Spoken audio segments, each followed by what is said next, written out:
మిత్రులారా, గర్భగుడిలో ఉన్న దేవుడిని గర్భంతో ఉన్న మహిళని ఒకేలా చూడాలని చెప్పేసి పెద్దలు చెప్తుంటారు. ఈ మాట ఎందుకంటున్నా అంటే మిత్రులారా, దాదాపు 10 సంవత్సరాల తర్వాత ఈ శివజ్యోతి ఆ వెంకటేశ్వరుని నమ్మి తన మీద విశ్వాసం ఉంచి 10 సంవత్సరాల తర్వాత మొదటిసారి గర్భవతి అయిన సంతోషంలో ఏదో అన్నదని చెప్పేసి ఆమెను ఎవరు కామెంట్ చేస్తున్నారు, ఎవరు ట్రోల్ చేస్తున్నారో సంగతి పక్కన పెట్టి వాళ్ళెవరో తెలుగు ప్రజలకు తెలుసు.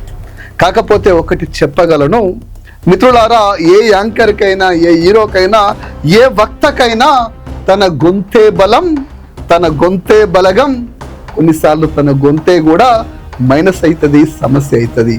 ఏ వ్యక్తి కూడా ఇతరులతోటి తిట్టించుకోవాలనుకోడు.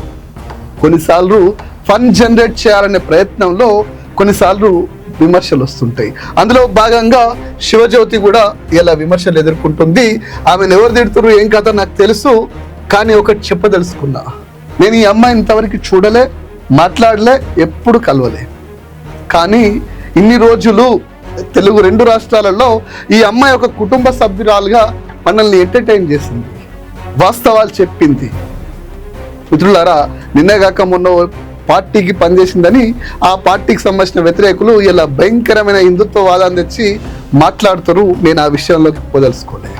మిత్రులారా, నేను ఆ వెంకటేశ్వరుడి పేరు పెట్టుకొని శ్రీనివాస్గా పిలువబడుతున్నా బిడ్డని చెప్తున్నా, హిందూ బాంధవునిగా చెప్తున్నా. అజ్ఞాని నామయ దోషాన్న శేషాన్విహితాన్న హరే క్షమస్తత్వం క్షమస్తత్వం శేషశైల శిఖామణి అని చెప్తున్నా. మిత్రులారా, తను గర్భంతో ఉంది, ఆ వెంకటేశ్వరుని గుండెల్లో దాచుకుంది, ఆ వెంకటేశ్వరుని మీదనే నమ్మకం పెట్టుకుంది. ఆయన పేరు మీదే ఇలా గర్వంగా ఆ వ్రతాల గురించి చెప్తుంది.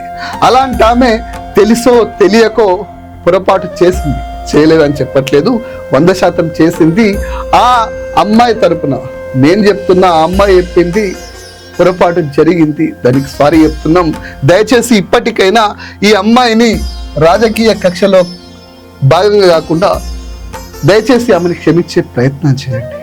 ముఖ్యంగా ఆ వెంకటేశ్వర స్వామి గోవింద నామ స్మరణతో మారుమోగాల్సిన ఆ వెంకటేశ్వరుని స్థానంలో అన్యమత ప్రచారాలు జరుగుతుంటే, మధు మాంసాలు తింటుంటే, తాగుతుంటే అక్కడ ఇదే ఆవేశాన్ని మీరు చూపించాలని, ఆ దేవుణ్ణి పవిత్రతను కాపాడాలని కోరుకుంటున్నాను.